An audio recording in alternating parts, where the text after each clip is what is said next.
Control Commission to order at 1 p.m. on November 1st, 2018. Happy November, everybody. Can everybody in the back hear me? Thank you. Is anybody recording this meeting? Let me put the public, that's a lot of hands.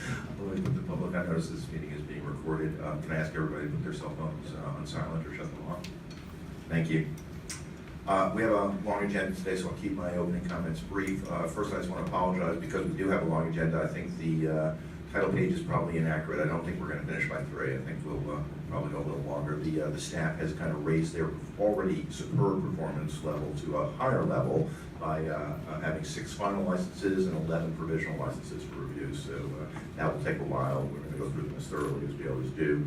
We will probably take a break after that and then go into 2 other matters in front of the commission that we will discuss and perhaps vote on. We have both the first draft that the staff has done with respect to an enhanced code of ethics for the commission required by the enabling legislation. So we'll review that and we might vote on it, or might, if there are questions or concerns, we might ask the staff to go back and take another revision and review this subsequent meeting. And we also want to discuss both the feedback that we heard in the public hearings and public comment period with respect to the medical marijuana regulations. And again, we'll either vote on those regulations as they exist, or we'll ask the staff to go back and do some additional work. We have built in a timeline so that we have plenty of time to get the regulations finalized and still meet our legislative mandate of transferring the program from DPH to the Cannabis Control Commission by December 31st of this year. I want to just mention one thing, and I'll reiterate it at the end, but our next meeting day, when we will come back and discuss the things I just talked about, is Tuesday the 20th of November. So we're going to get off on a one-time basis. We're going to get off our every other Thursday cycle and meet on the 20th of November. That's just purely about logistics and schedule. So I'll reiterate that at the end, but for those of you who don't stay at the end, please remember that we're meeting next time on the 20th of November. With that, let me turn it over as usual to the Executive Director for his report. I will say that we don't have any minutes, is that correct, for this meeting? We will catch up at our next meeting with respect to minutes. Do we have any new employees or job postings? We have a new employee. And unfortunately, I know this new employee, I know enough to not have to ask the question about is he an attorney or not, because his job description is that he's an attorney. So one more attorney for the commission. Not that I have any strong feelings on this topic. Jealousy. Yes.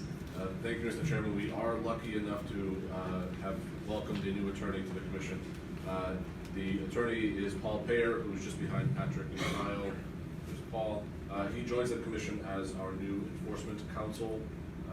He most recently served as the city solicitor for the city of Holyoke, where he's worked with different municipal departments on building and revamping enforcement systems and ensuring that they were running efficiently. Prior to the city of Holyoke, Paul worked in the legal department at the Boston Medical Center. So in his role as enforcement counsel, as the commission will recall, he really will be responsible for assisting our investigations and enforcement division staff regarding legal matters with respect to licensing, inspections, investigations, and suitability issues, along with developing our internal policies to comply with both legislative and regulatory changes. So very excited to have Paul join us. He started with the commission on Monday and has really hit the ground running as our previous staff have.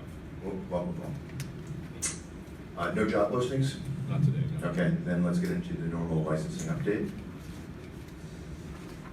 Okay, thank you, Mr. Chairman. Again, this is the kind of regular routine report, which is first, starting at a very high level, the amount, the volume of applications that the Cannabis Industry Portal has interacted with.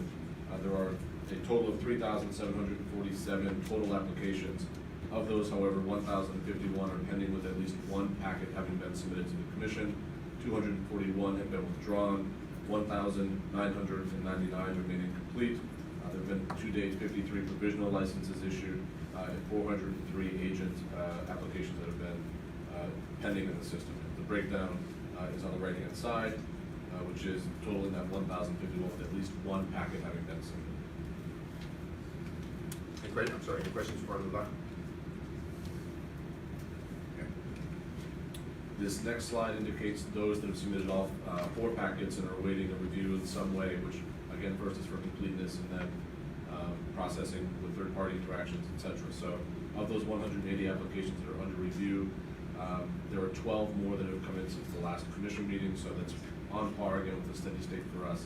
There were 3 independent testing labs, 60 cultivation, 4 microbusiness, 48 product manufacturing, 4 research facilities, 58 retail, 1 third-party transportation, and 2 transportation with an existing establishment license.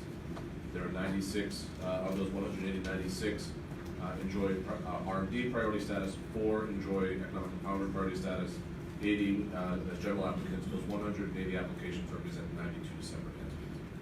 Thank you. Questions? Go ahead, Commissioner. Could the executive director tell us if you know where we are with regards to total canopy right now that we have licensed? Sure. Provisionally or otherwise? Absolutely. As of today, to date, provisionally licensed, that's what includes anyone provisional or final status, is approximately up to 510,000 square feet has been authorized. If there are several provisions, 510,000 square feet has been authorized as far as canopy, up to 510,000 square feet. I don't have an answer as far as what the actual is. That's something we do collect as far as our data point we collect as far as our inspections and processing is concerned. However, once we get out into the facility, and there are several pending applications today with various states. There's a micro business which would authorize up to 5,000. If today we're authorized for provisional status, it would amount to 600,000 square feet authorized, up to 600,000 square feet. But licensed thus far is 510. Other questions?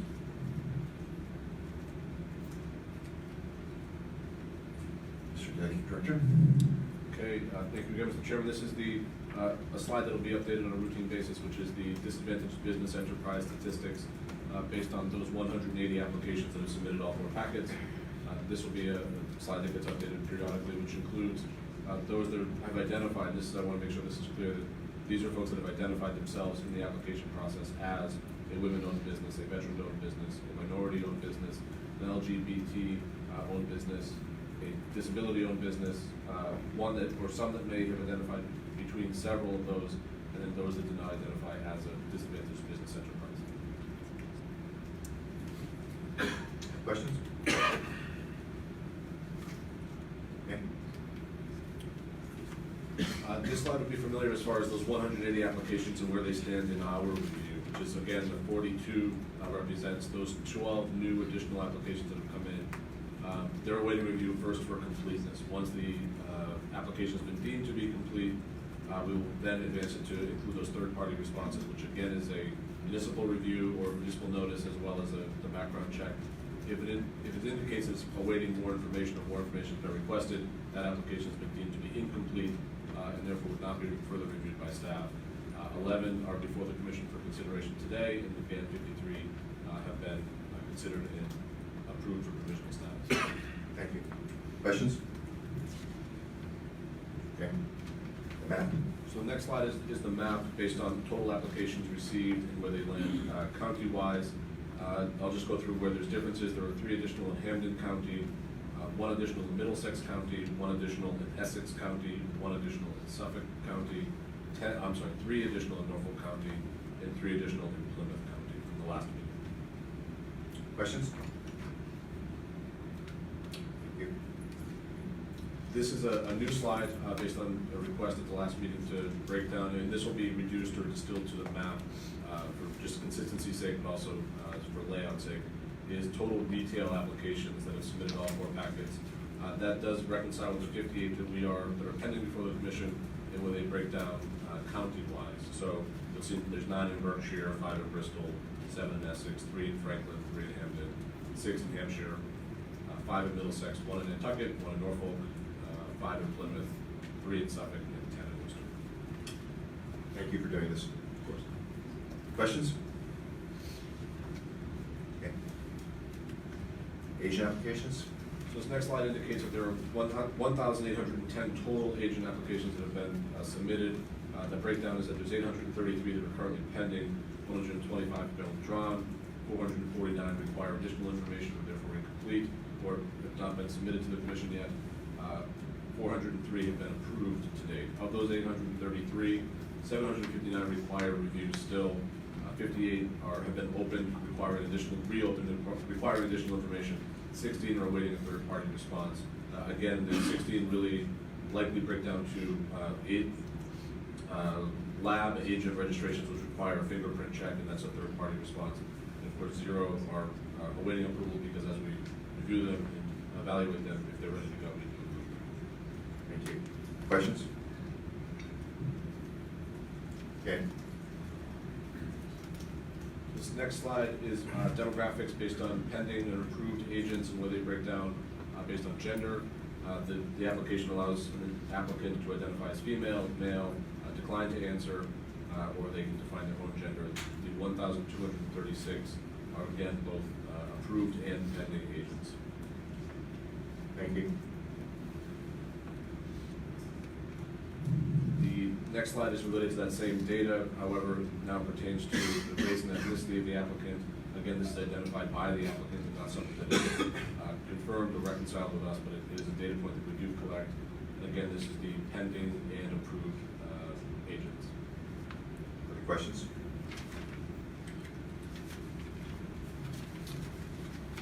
Are there any general questions for the Executive Director about the licensing process before we move on to specific license applications? Okay. Thank you, Mr. Executive. Anything else you'd like to add before we move into the next agenda item? Okay, so the next agenda item, as I mentioned, we have 6 final license applications that the staff has reviewed. We'll make recommendations on, and 11 provisional licenses. We'll start with the final licenses. And there are 2 from New England Treatment Access, LLC, 1 MC 281267 for cultivation, Tier 6 indoor, MP 281306 for product manufacturing. Are you going to do this separately or go through both of them simultaneously, Mr. Executive Director? I would plan to go through both of them simultaneously. Thanks. Please do so. Okay, thank you, Mr. Chairman. As you indicated, the entity, the name of the establishment is New England Treatment Access, LLC. The proposed address of this establishment for both licenses is 5 Forge Parkway in Franklin. Those licenses being sought and have previously been provisionally issued is cultivation Tier 6, which authorizes up to 50,000 square feet, and that of a product manufacturer. As the Commission will recall, this entity was granted a provisional license by the Commission for both licenses on July 26th. To date, the licensee has paid all of their applicable fees, and no new information has been reported to the Commission regarding the organizational structure of the entity since the issuance of that provisional license, and no new information has been discovered by the Commission staff regarding the suitability of the licensee or any of the individuals or entities that are affiliated with the New England Treatment Access as an entity. We did conduct an initial inspection of this facility that occurred on October 11th. The licensee, their establishments were inspected by Commission staff and found to be in full compliance with the requirements of our regulations. There's no evidence that was discovered during these inspections that indicated that marijuana establishments were not in compliance with any applicable state and local codes, bylaws, ordinances, and regulations. Again, before you, as far as the executive summary is concerned, you do have some reduced information, distilled information relative to security. Again, all persons arriving at the establishment must enter through the front entrance. They're granted access in the lobby by security personnel. Those personnel are available at all times for clearance through the front entrance, and once security does allow access electronically through the doorway, persons may not proceed any further into the establishment without using an RFID access card. The public is not allowed beyond the reception room, as the rest of the building is considered a limited access area. The visitor log is maintained for all outside vendors. Visitors are escorted at all times by the establishment's employees, and all visitors are required to wear badges. All doors were locked and can only be unlocked with that RFID card. Those cards ensure that employees have access to specific areas relative and specifically to their line of work. The establishment has a primary and secondary security system, and all alarms are inspected and tested monthly. The alarm system includes glass break detectors that send a signal to the Franklin Police Department when they're activated. The establishment is also equipped with panic alarms that are worn by security staff and are wired directly to the Franklin Police Department. The surveillance video recordings are kept on redundant arrays of independent discs, or RAID, which allow for immediate available video storage in the event of a disc failure or damage. The establishment has a 90-day retention and 24-hour surveillance coverage. The system produces high-quality images that enforcement staff tested. The camera system ensured time and date stamps were accurate. Clear video images were displayed in real time, and a still photo may be printed from a video file. The facility can remain fully operational during a power outage. As far as inventory and storage, all of the marijuana storage were found to be clean with no visible evidence of pests, and the establishment conducts weekly cycle checks to make sure that there are no discrepancies. A count of every box is completed annually as a comprehensive inventory check, and the establishment monitors inventory of all locations by using their current inventory database. This is a proposed cultivation license. We did inspect and evaluate the cultivation area, which is divided into 1 mother room, 5 bedrooms, 17 flowering rooms, and 3 empty rooms. The establishment tentatively plans for future grow room expansion, but it has not made a formal proposal to us to date. The enforcement staff measured the actual canopy of the facility, which is as follows. The mother room is approximately 72 square feet, flowering rooms total 17, amount to 13,999 square feet. The bedrooms, a total of 5, amount to 5,140 square feet, and those 3 empty rooms amount to 1,593 square feet for a grand total of 20,804 square feet. Given that this establishment has been issued a Tier 6 cultivation license provisionally, which authorizes up to 50,000 square feet, the total canopy is currently less than the square feet for what that tier allows. As no marijuana is stored in the facility currently for adult use operations, we counted the total canopy available. As far as the product manufacturing, this is also a product manufacturing license that's being sought. The product manufacturing area is a commercial kitchen that manufactures edible products which were indicated in the product manufacturing license application. The establishment produces all of their products and does not obtain any products from any outside companies. The kitchen manager is ServSafe certified and makes sure that the kitchen is organized. There were no visible signs of any infestation. Perishable items were stored, handled, and prepared according to Food Regulation Code 105 CMR 590. The kitchen area was found to be very clean and in compliance with our regulations. As far as transportation, the marijuana establishment has 4 registered unmarked vehicles. These vehicles have been operated by the establishment's employees to pick up and transport all marijuana from their Franklin location to their retail establishments, as well as to independent testing laboratories. These vehicles are monitored by GPS tracking, and each driver has a body camera for additional footage. The transportation vehicles have steel cages that are bolted inside of the rear of the vehicles. There are 5 cameras in each vehicle, and these cameras inside the vehicles ensure that at least 1 agent remains in the vehicle at all times when marijuana products are present, and products are stored in a locked Pelican case and kept out of sight by tinted windows. These vehicles, their policies, logs, and manifests comply with our regulations. Based on all of that, the staff recommends issuing a final license for the above referenced marijuana establishments with the following conditions: that the licensee may cultivate, harvest, possess, prepare, produce, and otherwise acquire marijuana, but shall not sell or otherwise transport marijuana to other establishments until, upon inspection, receiving permission from the Commission to commence full operations. The licensee is subject to inspection and audit to ascertain their compliance with the requirements of our regulations. The licensee remains suitable for licensure pursuant to our regulations. The licensee shall cooperate with, provide information to the Commission staff upon request, and the licensee shall demonstrate that it's in compliance with or has obtained of any applicable waivers or approvals from the Department of Public Health as necessary, and provide those documents as Commission staff may request prior to commencing operations. This recommendation is based on the licensee's demonstrated compliance with the laws and regulations of the Commonwealth and suitability for licensure and upon the inspections of the licensee's establishments. Commission staff certify that we've conducted a due diligence review of the licensee's establishments, and as of this date, they have demonstrated their compliance with the laws and regulations of the Commonwealth and the suitability for license, and accordingly, the licensee is recommended for final license to the marijuana establishments with those previously mentioned conditions. As part of the approval process, the Commission staff requests that staff be authorized to take any necessary steps and actions to review their compliance with the above referenced conditions and to approve the commencement of operations. Thank you, Mr. Executive Director. Are there questions for the Executive Director or the staff with respect, only from the Commission? Are there questions from the Commission with respect to the recommendation from the staff? Mr. Connell? Did you conduct employee interviews? I don't know. It's on. It's on. Would you repeat the question? Sure. Did you conduct employee interviews?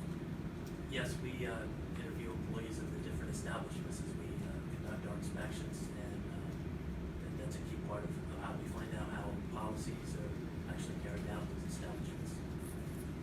What was your sense of how adequately the employees were trained? I got a sense that it was a very professionally run operation, and we saw that the employees worked very efficiently, and that goes back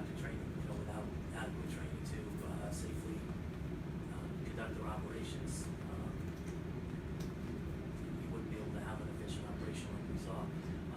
The employees we interviewed were very happy with the work they were doing. They didn't complain about any unsatisfactory conditions or anything, and that included training. There was no complaints that they weren't happy with training to do their jobs. And then generally speaking, did the training in the workforce seem to match what was written in the hiring plan and the diversity plan? Yes, it did. As part of our inspections, we review different SOPs to include employee training programs, diversity plans, all sorts of human resources topics, and everything seemed to be carried out. Are there other questions?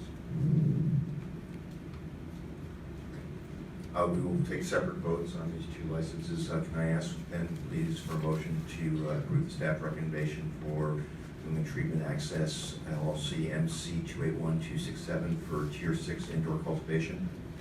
I have a comment first. Sure.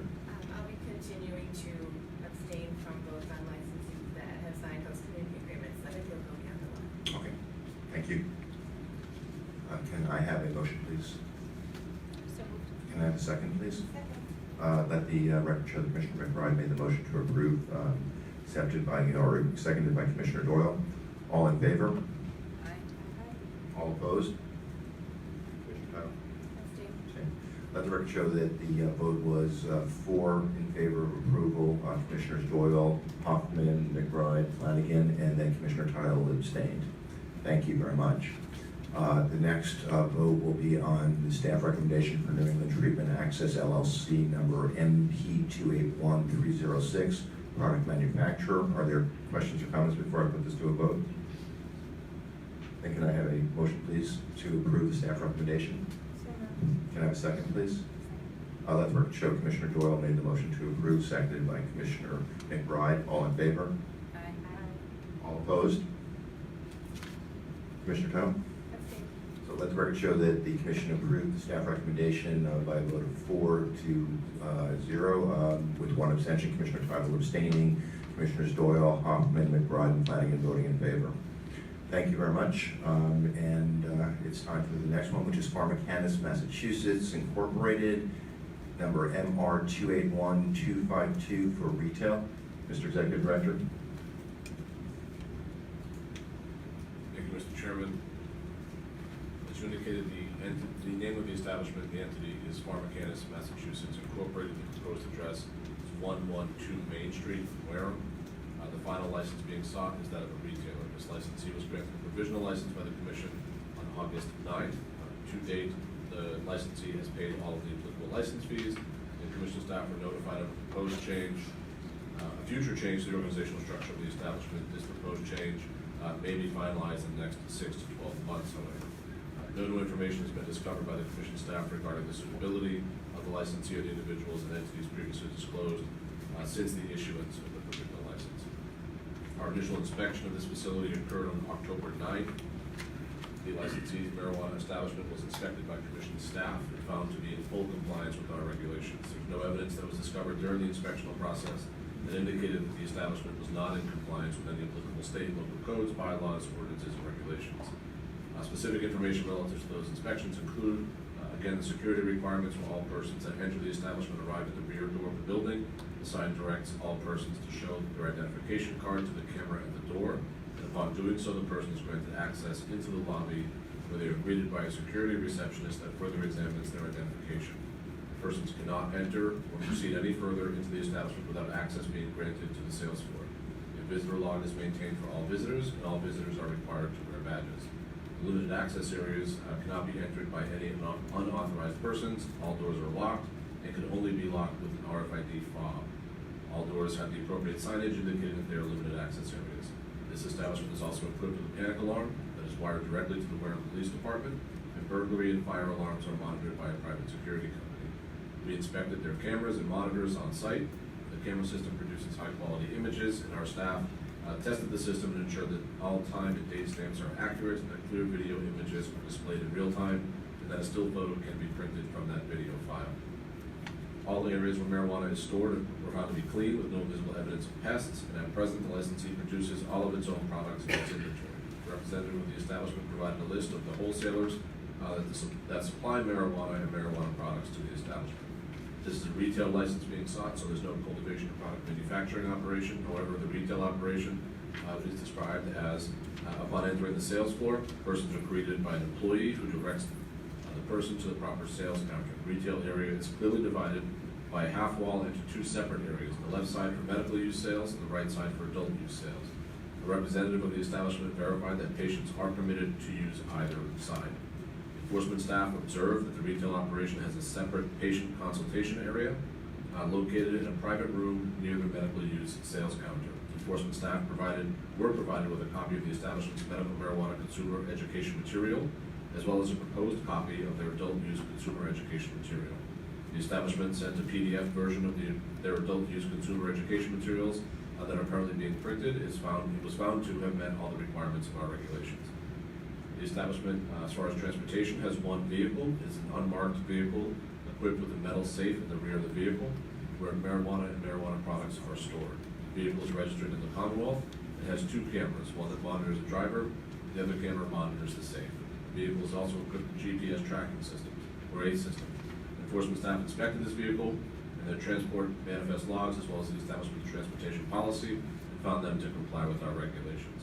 We therefore recommend issuing a final license for the referenced marijuana establishment with the following conditions. The licensee may possess and otherwise acquire marijuana, but shall not dispense, sell, or otherwise transport marijuana to other establishments or to consumers until, upon inspection, receiving permission from the Commission to commence full operations. The licensee is subject to inspection and audit to ascertain compliance with our regulations. The licensee remains suitable for licensure pursuant to our regulations. The licensee shall cooperate with and provide information to the Commission staff upon request, and the licensee shall demonstrate that they're in compliance with or has obtained any applicable waivers or approvals from the Department of Public Health as necessary, and provide those documents as the Commission may request prior to commencing operations. Thank you, Mr. Director. I'm sorry, were you about to say, did I cut you off? I apologize if I did. There's a little bit more, if that's all right. Oh, there is a little more. My apology. My apologies, go ahead. Just wondering if I got that hook. Yeah, totally my fault, my apology.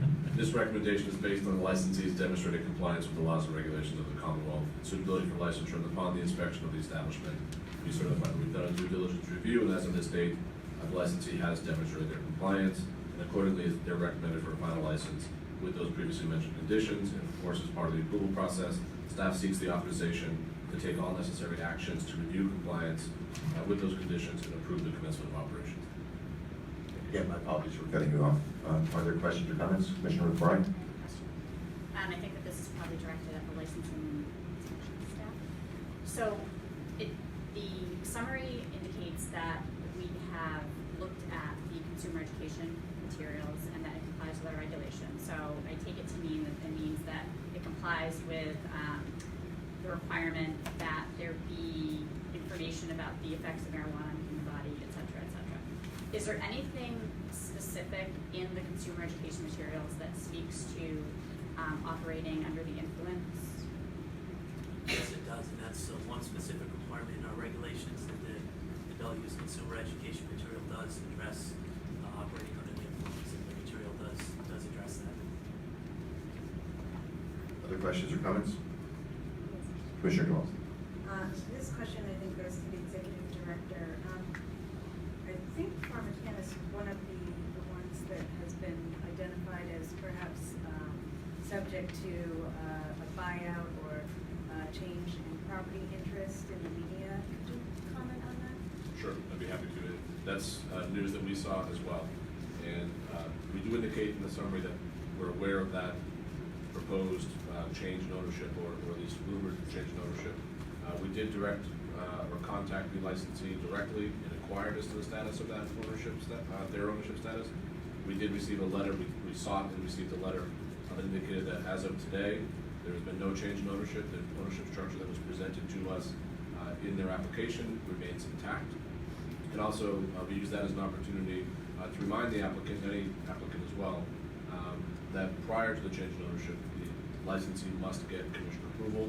The letter indicates that that would be their intention. So it indicates that a a sale could occur, and we do reference in the executive summary that it could occur within the next 6 or 12 months. That's based on the information from the licensee. And they understand that prior to that change in ownership actually going forward, they would need to seek and secure approval from the commission. Perhaps if it's okay, just adding on, if they were to seek approval from the commission, if the buyout did occur, hypothetically, can you at least at a high level talk about what the process would be from the commission's perspective in terms of what kind of review and analysis we would do? And Kyle, if I forget or leave something out, please jump in and correct me as well. It would really require a review of those owners as if it were a new applicant as far as the commission is concerned. So identifying any individuals that would have an ownership or equity stake or control stake that is higher than 10% or 10% or higher. Also reviewing any new managers that might be proposed and putting them through the same suitability requests or requirements as far as being a new applicant. And then also evaluating those new owners, those new proposed owners, against our existing licensing structure. So to really ascertain whether or not they would, approving that ownership change would be in violation of the ownership limitations of an existing statute. Or the cannabis side, so. And then also that new owners would not violate, so we do have a 100,000 square foot per owner or per entity or per individual structure or tier limitation, evaluating against that as well. So it really becomes not so much a brand new licensure review, but certainly an entirely new suitability review. Other questions? I'm sorry, Commissioner Doyle. Other questions? Other comments? Commissioner Tyrell? Continuing on the same topic, that additional review that would take place before the ownership change is approved, that would be paid for by the licensee, right? That's correct. There's an application fee or a change in ownership fee that would be required to be paid by the licensee. This may be a question for you or maybe our licensing team. Can you talk about the process to evaluate when an applicant operates in other states? If there's been any deficiencies there? And then also, if the company that's doing the buyout, when would we do that investigation process? Sure.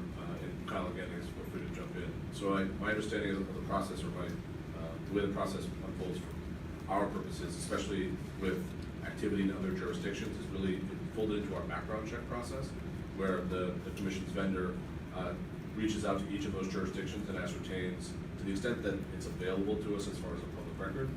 Otherwise, we may have to dig a little bit deeper, or if they're operating in other jurisdictions, ascertaining whether there's any open and unresolved issue or deficiency or any sort of disciplinary action historically in other jurisdictions. If there is, we do collect that information. There is a presumptive negative suitability. There is an open and unresolved matter in any other jurisdiction.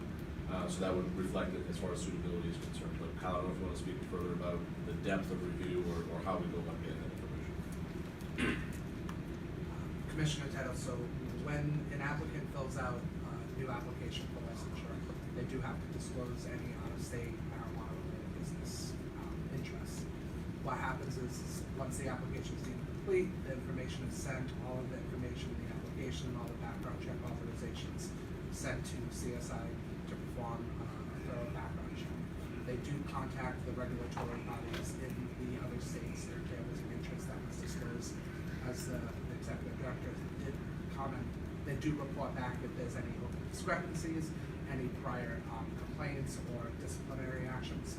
And the only thing that I would comment on that is that if there are any open deficiencies or that are still outstanding per our regulations, it would be a mandatory disqualification. Anything else, Commissioner? No, I guess I would just add that hiring decisions, of course, are up to you, Mr. Executive Director, but that sounds like a lot of work, and given that we have already seen such a large volume of these potential transactions and what's already on your team's plate, I would consider adding a staff position to look into these matters. Other questions? We're prepared for this to vote. Then can I have a motion, please, to approve the staff recommendation for Farmer Cannabis, Massachusetts Incorporated, number MR 281252 retail? So Can I have a second, please? Please. Thank you. Commissioner, let the record show Commissioner Doyle made the motion to approve, seconded by Commissioner McBride. All in favor? All opposed? Commissioner Jones? Abstain. Okay, let the record show that the commission voted 4-0 in favor of approving the staff recommendation, with Commissioners Doyle, Hoffman, McBride, and Flanagan in favor. Commissioner Tittle abstained. Thank you very much, Mr. Executive Director. The next three are all for Serum Naturals Incorporated. We're going to go through all three of them simultaneously. First, the three license applications, Serum Naturals Incorporated MC 281252 for Tier 3 indoor cultivation, MP 281303 for product manufacturing, and MX 281310 for transporter with other existing marijuana establishment license. Mr. Executive Director. Thank you, Mr. Chairman. As you indicated, the entity is Serum Naturals Incorporated. The proposed address is 13 Commercial Way in Milford. Those licenses being sought are that of a cultivation Tier 3, authorizing up to 20,000 square feet, product manufacturing, and transportation with an existing establishment license. The licensee was granted provisional licenses by the Commission on the following dates. Cultivation was June 21st, and product manufacturing and transportation with an existing establishment license on July 2nd. This licensee has paid all their applicable fees. The Commission staff were notified of a proposed future change to the organizational structure of this establishment. The proposed change may be finalized in the next 2 to 3 months. No new information has been discovered by the Commission staff regarding the suitability of the licensee or any of the individuals or entities that were previously disclosed since the issuance of the provisional license. The initial inspection occurred in Milford on September 28th. The licensee's establishments were inspected by Commission staff and found to be in compliance with our regulations. There was no evidence that was discovered during our inspection that indicated the establishment was not in compliance with any applicable state and local codes, bylaws, ordinances, or regulations. Relative to the security, all people that arrive at the establishment must enter through the front entrance, where they're greeted by a security receptionist. This initial enclosure is where security receptionist reviews and maintains all their visitor logs. All other areas of the building besides the reception area are limited access areas. All limited access area doors were marked with the appropriate signage. All doors are locked using a proxy card reader system. The proxy card carried by individual agents only allows access to the rooms that they are allowed to enter for their work purposes. They have burglar and fire alarms that are monitored by a private security company. A security assessment occurs every month. The same security company has installed glass break alarms, panic alarms, and motion detectors to this establishment. We inspected their cameras and the monitors on site. We were provided with schematic diagrams showing the placement of cameras and other security devices in and around the establishment. And this camera system does produce high quality images. We tested the system and ensured that the time and date stamps are accurate, and that clear video images are displayed in real time, and that a still photo can in fact be printed from that video file. We found no deficiencies in their camera system. In the case of a power outage, the facility can remain operational using an uninterrupted power supply and a diesel generator. All areas where marijuana is stored were found to be clean with no visible signs of pests, and curing rooms appeared to be well tended when no product was presently curing at the time of their inspection. This is a proposed cultivation. One of the licenses is a proposed cultivation license. The cultivation area is divided into 11 rooms. There's 1 mother room, 2 veg rooms, and 8 flowering rooms. We measured the actual canopy, which is as following. The mother room is 330 square feet. The flowering rooms totaling 8 are 10,684 square feet. The bedrooms totaling 2 are 929 square feet. And there are currently 3 empty rooms totaling 1,609 square feet for a total canopy of 13,552 square feet. Because this is a Tier 3 cultivation license, which authorizes up to 20,000 square feet, their total canopy falls within this tier. The product manufacturing area is a commercial kitchen that manufactures edible products which are indicated in the product manufacturing license application.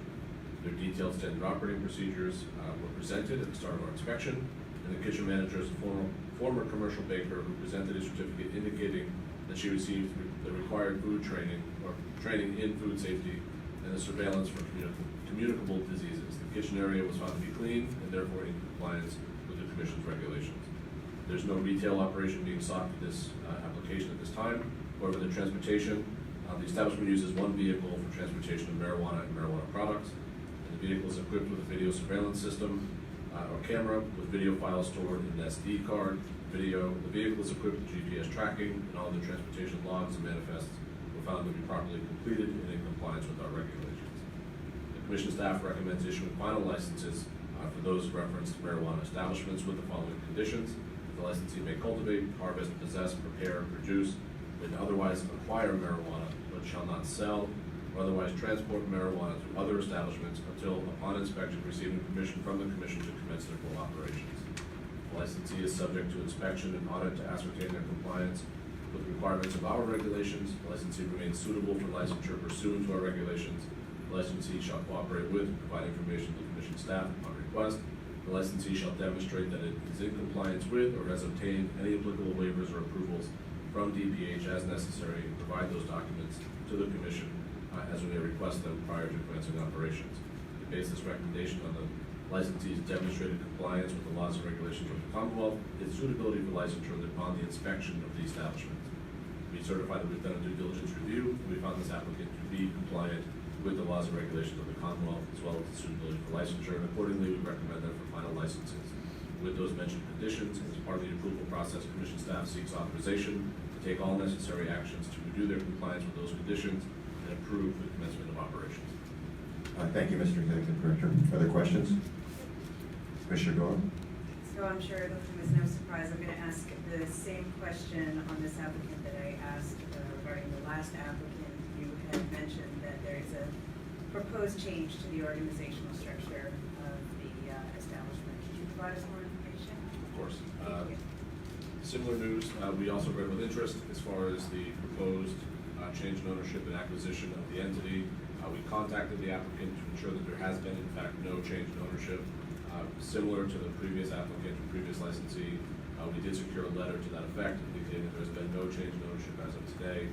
They did indicate this, why it's reduced as far as the executive summary, that there may be a change within the next few months. Again, in that same letter, the applicant or licensee indicates that they understand and will seek and secure the approval of the commission for that change in ownership before it should occur. Thank you. Questions? Commissioner Tom? If any of these licensees were to change ownership without approval, would that be grounds for revoking the license? It absolutely could, yes. I have a question, not on that topic, but on the transport. The operating plan for transport is missing a couple of elements that I've seen in the other transport operational profiles. One is ownership of the equipment. It says the establishment uses one vehicle. Is that owned by the establishment? And then two, the other transportation plans include two employees in the vehicle, one with the vehicle at all times if there's marijuana present. Can you comment on why that's omitted from this? Sure. I guess Thank I'll you. defer to Patrick. Patrick, Yes, start. thank you, Mr. Chairman. So we inspected the vehicle, and part of the requirements under our regulations is that the vehicle is registered within the Commonwealth to the actual business. And that was the case? That was the case. And that all the other policies apply as two people have to be in the vehicle. So they met all the requirements, just, like in other applications? Yes, sir, they did, and it was just we'll chalk it up to the style of the writer of the report that they truncated. I have no problem as long as they're meeting all the descriptions. requirements. I have no problem whether it's included or not. Thank you very much. Other Commissioner? If there are no other questions, are we ready to put this to vote? Again, we're gonna have three separate votes, starting with Sierra Naturals Incorporated, MC 281252, Tier 3 Indoor Cultivation. Can I have a motion to approve the staff recommendation? So moved. Can I have a second, please?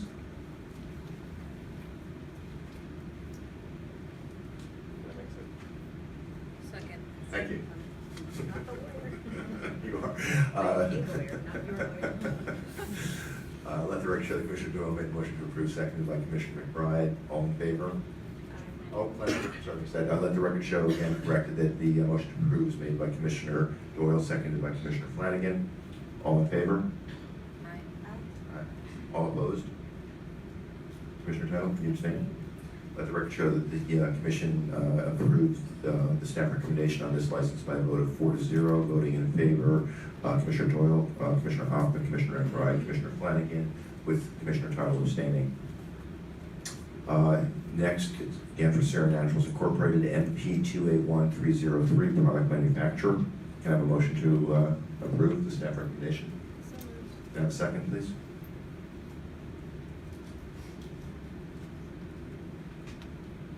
Second. Thank you. Let the record show that Commissioner Doyle made the motion to approve, seconded by Commissioner Flanagan. All in favor? Aye. All All opposed? Commissioner Tyler, you abstain?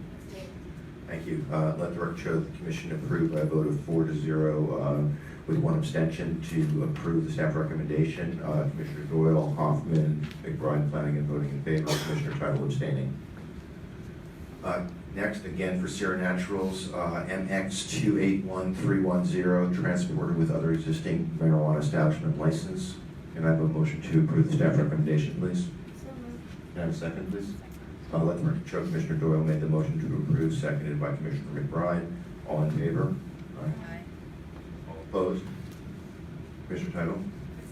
Thank you. Let the record show the commission approved by a vote of 4-0 with one abstention the recommendation to approve this license. Voting in favor, Commissioners Doyle, Hoffman, McBride, and Flanagan. Commissioner Title abstaining. Thank you very much. Are there any other final license considerations? Go ahead, Commissioner McBride. This is a general question for the licensing and inspections staff. So it's my understanding that the applicant and the provisional licensee needs to remain in compliance with the suitability requirements through the entire process. In between doing the suitability review at the provisional license stage and final licensure, what is our process for making sure that the entity remains in compliance with suitability? We do accept complaints from any person or any marijuana establishment about either a person who may have a suitability issue, who's an operator of a marijuana establishment, or even just business practices in general in a marijuana establishment. When those complaints are received at the commission, they're given to me and I assign an investigator to thoroughly investigate the complaint, and they bring the findings to me. And how do those complaints come in? Both through telephone calls and emails.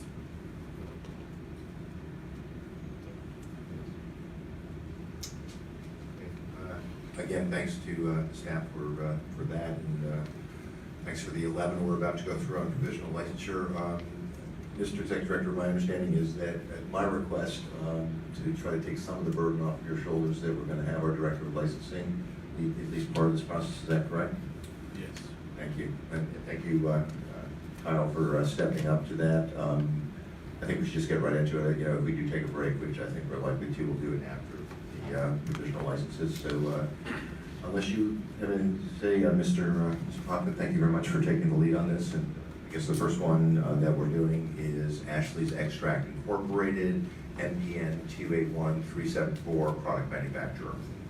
Thank you, Mr. Chairman. As you said, the first applicant for licensure is Ashley's Extract Inc. They will be located at 76 Frank Mosberg Drive in Attleboro, Mass. They are seeking a product manufacturing license. The applicant is not a licensee or an applicant for any other marijuana establishment. The people associated with this application are Ashley Irving as an owner and partner, Robert Irving as an owner and partner, Roy Lambert as an owner and partner, John Irving as an owner and partner, and James Bagara as the director.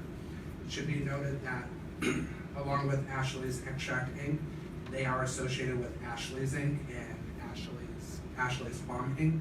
However, the three applicants are kind of separate business entities, and that's why they're presenting like that. Thank you. There are no other entities established other than the applicant that appear to have direct or indirect authority over this establishment. This was a general applicant. The host community agreement was executed on June 6th. Information about the community outreach meeting, the meeting was held on June 12th. The notice was published at least 7 days prior in the Sun Chronicle. There were no objections communicated to the commission by the municipality. We did receive a response on October 10th stating that the applicant was in compliance with all local ordinances and bylaws. The applicant did submit a plan to positively impact areas of disproportionate impact. Their plan did include establishing a business mentorship program to assist economic empowerment applicants from Fall River, New Bedford, and Taunton with raising funds, obtaining local approval, and creating business plans in order to minimize barriers to the industry. They also plan to establish a social equity mentorship program to assist individuals who want to work in or with the adult use industry, such as entry-level workers, suppliers, and contractors. The applicant will collect and assess data on these initiatives. There were no concerns raised for suitability concerns raised from background checks on any individuals or entities. There was no disclosures of any civil or criminal actions. There were no disclosures of any occupational license issues, as well as no disclosures for any business interests in any other jurisdictions. They did submit a certificate of good standing from the Secretary of the Commonwealth that was dated May 14th. They also did submit a certificate of good standing from the Department of Revenue dated June 12th. The applicant states that it will submit an architectural plan once it's provisionally licensed. They do estimate that operations could commence in December of 2019. The applicant did propose hours of operation as Monday through Sunday, 7 a.m. to 11 p.m. The applicant was in full compliance with submitting all of the required plans and procedures. The applicant is fully compliant with submitting all of them. All of the summaries were determined to be substantially compliant with our regulations. The applicant did submit a diversity plan. Their plan did consist of conducting community outreach workshops on various topics, including employment opportunities, participating in job fairs, working with local job placement agencies that assist minorities and individuals with disabilities, implementing a hiring process that ensure equity, equality, and inclusion to minorities, women, veterans, individuals with disabilities, and people of all gender identities and sexual orientations. The applicant will routinely gather data and assess the success of its diversity initiatives. As this is a product manufacturing application, they do not have a cultivation plan. They did submit a summary of the products that they do plan to produce. That list includes oil, hashish, wax, shatter, honey, tinctures, salves, lotions, cookies, chocolates, lemon squares, lozenges, cake pops, capsules, and vape pen cartridges. They did not submit a plan for obtaining marijuana, as this is not a retail application. And they also did not submit any ISO certification, as it's not in the testing lab. Commission staff do recommend issuing a provisional license with the following conditions. One, that a final license is subject to inspection and audit by commission staff to ensure compliance with our regulations. The final license is subject to inspection and audit to ascertain that the facilities are compliant with all applicable state and local codes, bylaws, ordinances, and regulations. The applicant shall cooperate with and provide information to commission investigators, agents, and employees upon request, and that the provisional license is subject to the applicable license payment. This recommendation was based on the applicant's demonstrated compliance with the laws and regulations of the Commonwealth, suitability for licensure, and upon the evaluation of the thoroughness of the applicant's responses to the required criteria. Commission staff certified that a due diligence review of the application was performed. As of this date, the applicant has demonstrated compliance with the laws and regulations of the Commonwealth and suitability for licensure. Accordingly, the applicant is recommended for a provisional licensure with the previously mentioned conditions. Thank you, Kyle. Are there questions? Yeah, Mr. Chairman. Commissioner, Kyle, Bynum? is there a, or maybe this is Patrick, is there a process in place to ensure compliance with the positive impact plans throughout the year, so that we know that people, and this is just general, not just to this applicant, but in general? Yes, Commissioner, so going forward, as businesses get opened, we will be routinely doing inspections upon them, both announced and unannounced, and there will be a time when we'll visit these businesses and revisit their plans to see if they've fulfilled the plans, and if they haven't, we will be reporting them back to the Commission. And is there any recourse if they're not fulfilling their plans throughout the year? I know that they have to report to us at pre-licensure, but is there something that can happen during the year if they're not in compliance? As you did say, upon renewal, they do have to provide proof that they have been in compliance or at least try to achieve their goals for both the plan of positive impact and also the diversity plan. As of yet, because we have not established the renewal process, we can't really speak to it. Thank you. Any questions or comments? So Commissioner, go ahead. I have a question that's, I think, I have a general question and also a specific question. Are we maintaining, and I can't recollect, in looking back on all of the professional licenses that we've done, I'd like to go back and pull this apart. Is anyone else making things like cake pops? And I guess things that, the reason I'm asking this is because I think that we start to kind of get into this area where there are things that are attractive to children. And I want to make sure that, you know, we are thinking really carefully as we move forward about preventing diversion. And so I guess I'm going to ask that question and start to kind of like categorize the types of products that are being offered by licensees.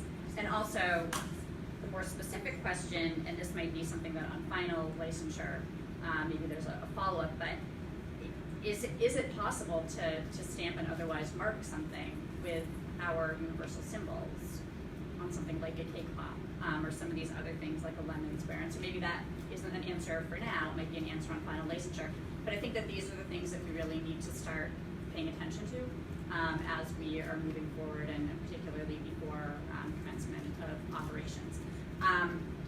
As we are seeing more products that are being made available, and it's sort of this, you know, there's really no limitation in a lot of ways to products that can be made available under our regulations. I think that starting to collect a database on what those products are, what they look like. I mean, I asked the question, you know, do you take pictures when you do the final inspection? And the director of investigations has said, yes, you know, we are taking pictures of this. I think it probably is going to be a useful tool for us to have, but it's also going to be a useful tool moving forward for other enforcement entities to have as we are thinking about making sure that we are preventing diversion to kids. So I would sort of put that out there as a concept and I guess kind of a question. It's a great concept, it's a great suggestion, and it is definitely a concern, especially for diversion, and specifically diversion to anybody under the age of 21. We currently do not have a database.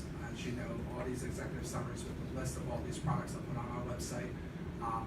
Important to note is that we can definitely create this database. That's definitely something we can do between myself and Patrick.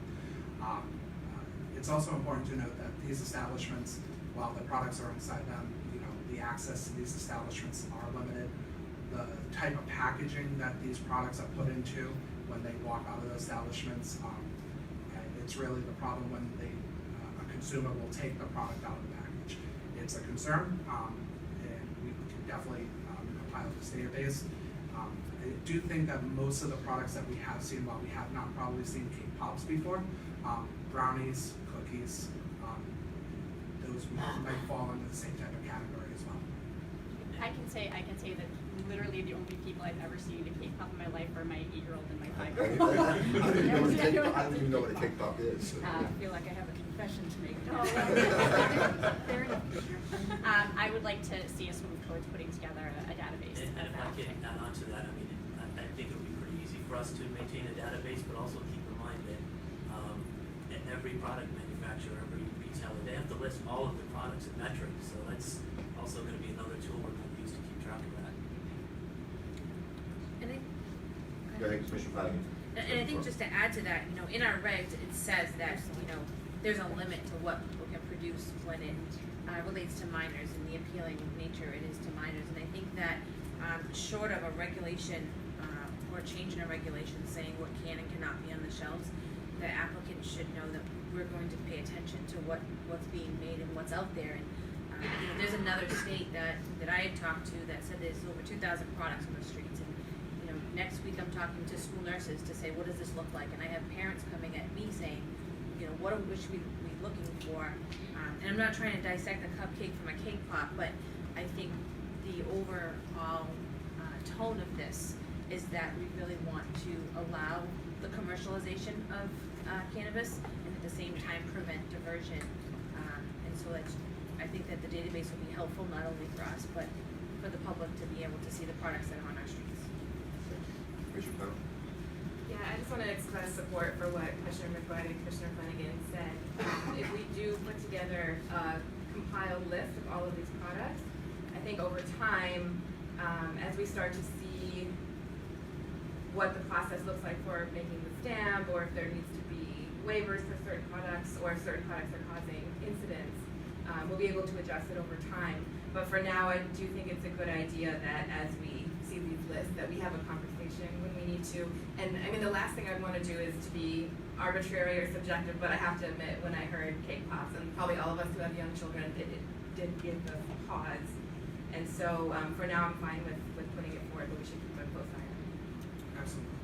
Other questions or comments on this application? Go ahead, Mr. Chairman. Mr. Director. I think the feedback here is really valuable for us as a staff as well, as far as, we'll bring applications forward that include these lists, and obviously, through this discussion, we can get a better sense of where a certain comfort level is, but also where we should start digging down further. There was a reference to metric. I think that's actually, that likely will become the database that we'll maintain. One of the things that there is in other jurisdictions, there is a list of like 2,000, 1,600 different products, but the reason that is because it's kind of self-directed by applicants or licensees, which is a brownie versus a brownie bite is really two separate products. But as far as we're concerned, it's a MIP, it's an edible, and it's a brownie, and then we'll make that list available. We'll certainly cull it and make sure that it's decipherable as far as we are staff are concerned, but also you as commissioners are concerned, but making sure we're monitoring that on an ongoing basis. And then to Patrick's point about once we go in for our inspection, reconciling what is proposed versus what is actual in this case. So I think there will be an evolution without a doubt. I want to make sure that we're doing it thoughtfully, but also leveraging the tools that we already have at our disposal. So this will be an ongoing process, but something we're very sensitive to. Other questions or comments? We're ready for this to vote. Can I have a motion then to approve staff recommendation to issue a conditional license to Ashley's Extract Incorporated, number MPN 281374 for product manufacturing? So moved. Second. Let the record show Commissioner Title made the motion to approve, seconded by Commissioner Doyle. All in favor? Aye. All opposed? Aye. Let the record show the Commission unanimously approved the staff recommendation for Ashley's Extract Incorporated, NPM 281374. Thank you, Kyle. Moving on, Ashley's Farm Incorporated, if I'm correct, MCN 281451, Tier 4 indoor cultivation. Kyle? Thank you, Mr. Chairman. Again, this is Ashley's Farm, Inc. They are associated, as I said previously, with Ashley's Extract that was just previously voted on. They will be located at 76 Frank Mosberg Drive in Attleboro. They are seeking a Tier 4 indoor cultivation license.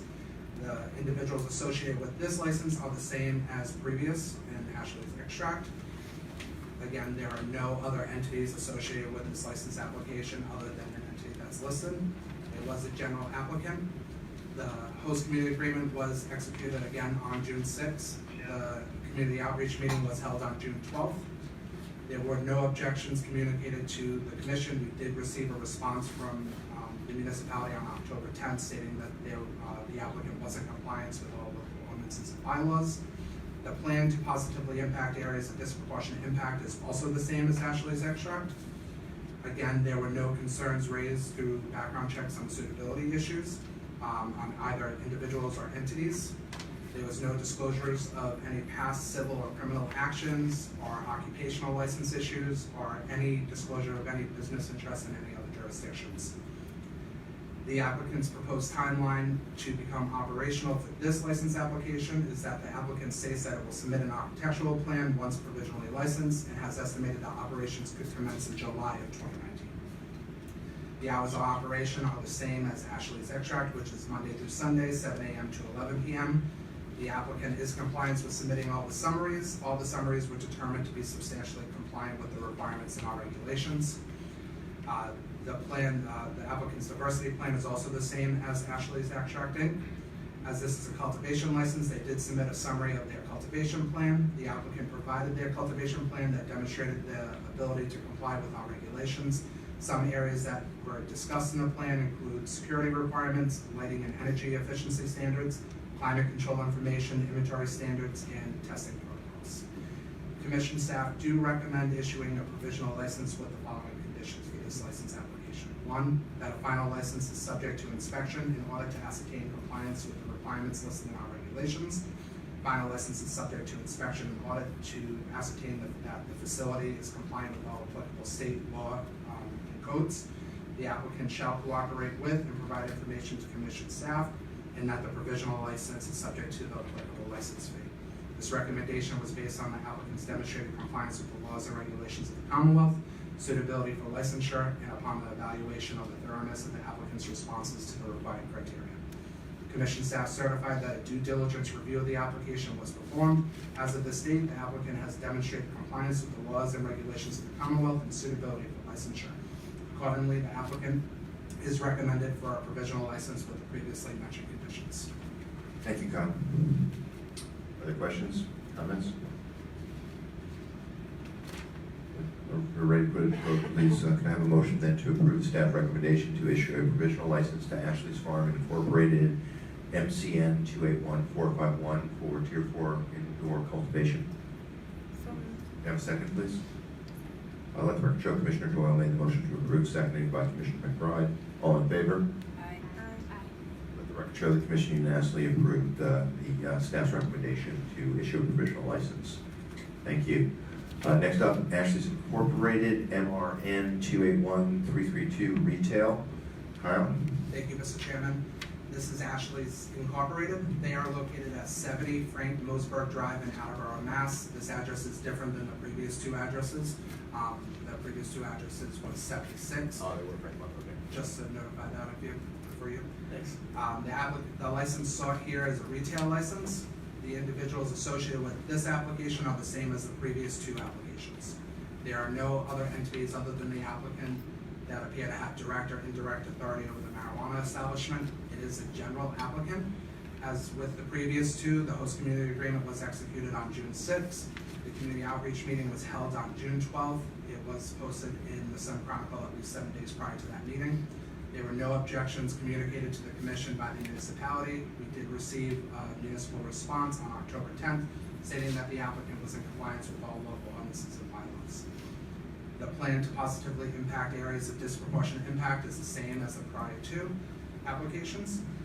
There were no suitability issues found during the background check process on any individual or entity associated with this application. There were also no disclosures of any civil, criminal, occupational license issues. There was no disclosure of any business interest in any other jurisdictions. The applicant did submit a proposed timeline to become operational in the adult use market. They did say that after an architectural plan is submitted, they could commence operations in July of 2019. The applicant's proposed hours for their retail license would be Monday through Sunday, 8 a.m. to 8 p.m. The applicant is fully compliant with submitting all of the required summaries. All summaries were determined to be substantially compliant with the requirements in our regulations. The diversity plan for this license application is also the same as the previous two license applications.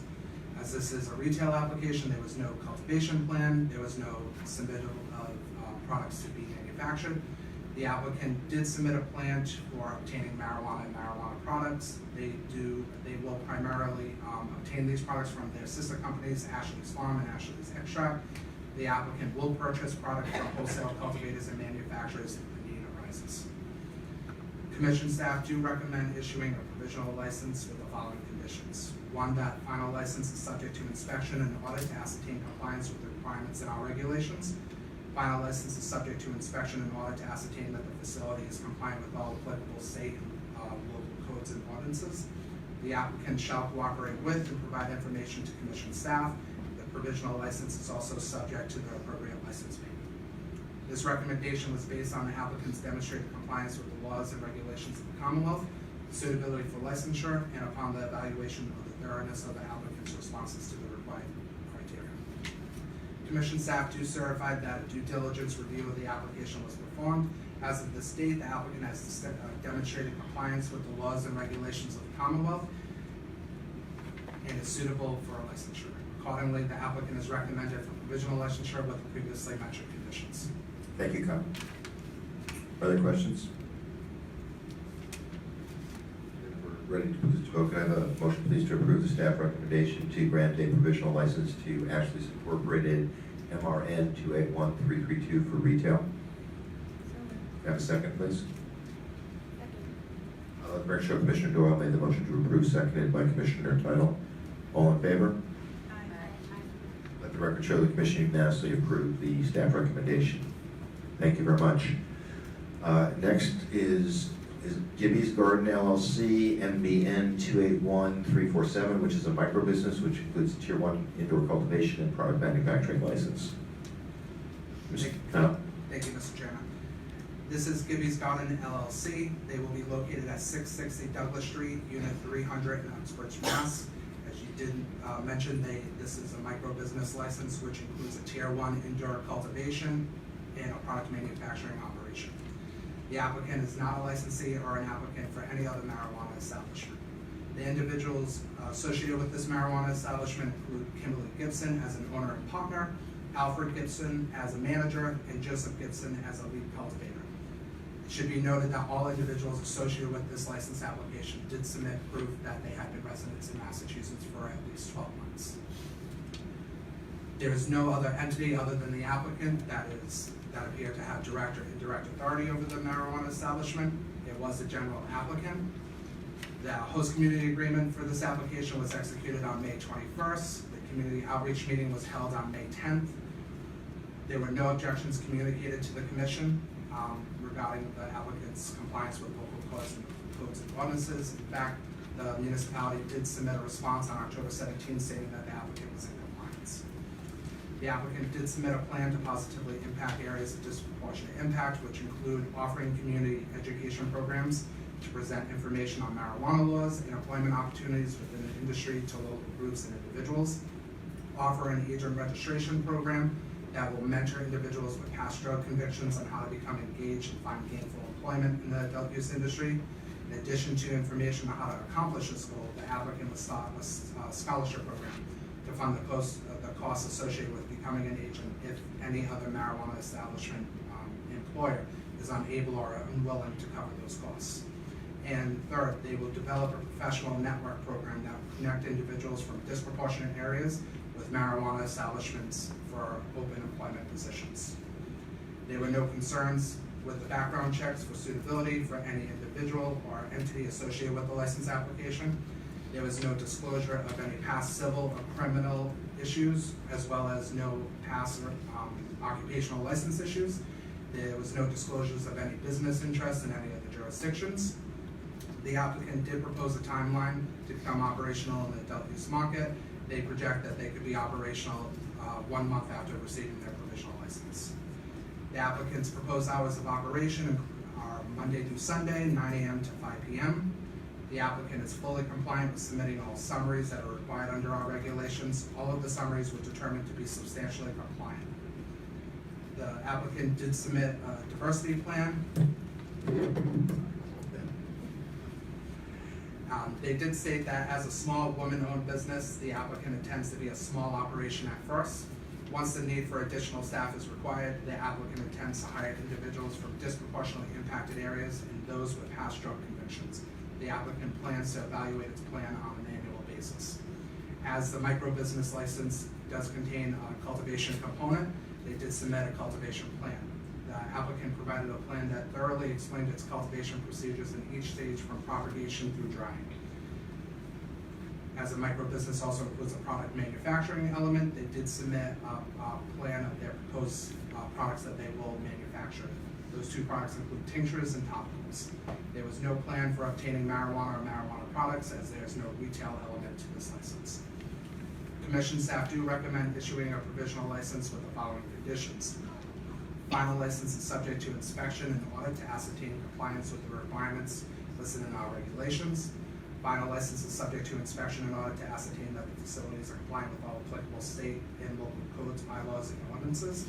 The applicant shall cooperate with and provide information to commission staff, and the provisional license is subject to the payment of the appropriate license fee. This recommendation is based on the applicant's demonstrated compliance with the laws and regulations of the Commonwealth, suitability for licensure, and upon the evaluation of the thoroughness of the applicant's responses to the required criteria. Commission staff certified that a due diligence review of this application was performed, and as of this date, the applicant has demonstrated compliance with the laws and regulations of the Commonwealth and suitability for licensure. Accordingly, the applicant is recommended for. Other questions? We're ready to vote. I ask. I'm sorry, Commissioner Tuttle? Is this both the first micro business and the first certified woman-owned business? I don't know about the first certified woman-owned business. No, I think that might have been. I think we did one last time. There was one prior, but this is the first micro business. But yes, I think there was one, I don't remember the license. One woman-owned business in the last round. Thank you. Other questions or comments? Can I have a motion, please, to approve staff recommendation to issue a provisional license to Gibby's Garden LLC, MBN 281347, micro business? So moved. It's a race. I think I heard Commissioner McBride first. Can I have a second, please? Let the record show Commissioner McBride made the motion to approve, seconded by Commissioner Doyle. All in favor? Let the record show the Commission unanimously approved the staff recommendation for Gibby's Garden LLC, MBN 281347. Thank you. Next is GreenBiz LLC, MRN 281490 for retail. Thank you, Mr. Chairman.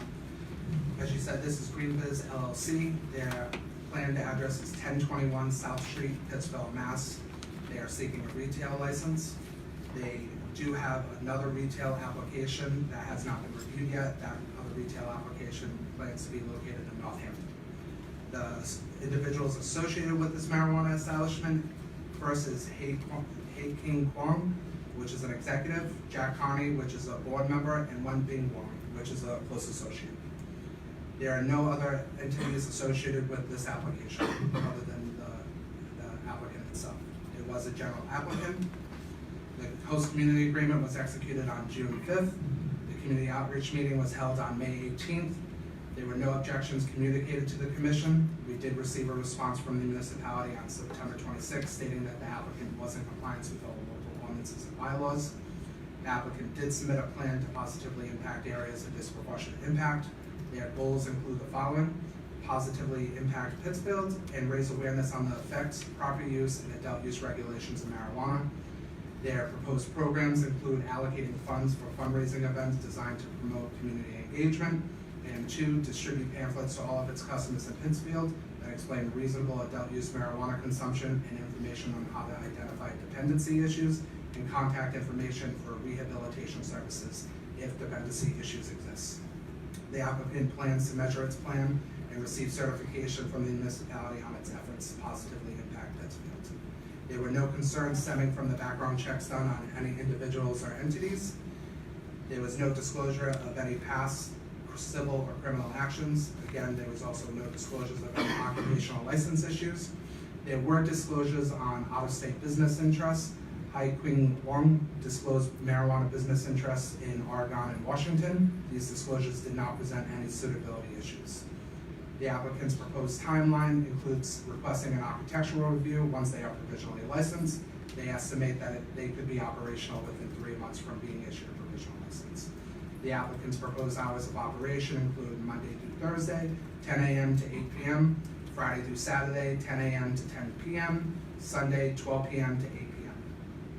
The applicant is fully compliant with submitting all the required summaries. All summaries were determined to be substantially compliant. The applicant's diversity plan was submitted. It does include presenting opportunities to individuals that were negatively affected by the prohibition of marijuana, and also to inform and educate all hiring staff on best practices to remove bias from the hiring process. As this is a retail application, the applicant did submit a plan for obtaining marijuana. They do plan to contract with adult use and co-located marijuana establishments to obtain their marijuana and marijuana products. Commission staff do recommend issuing a provisional license with the following conditions. 1, that a final license is subject to inspection in order to ascertain compliance with the requirements listed in our regulations.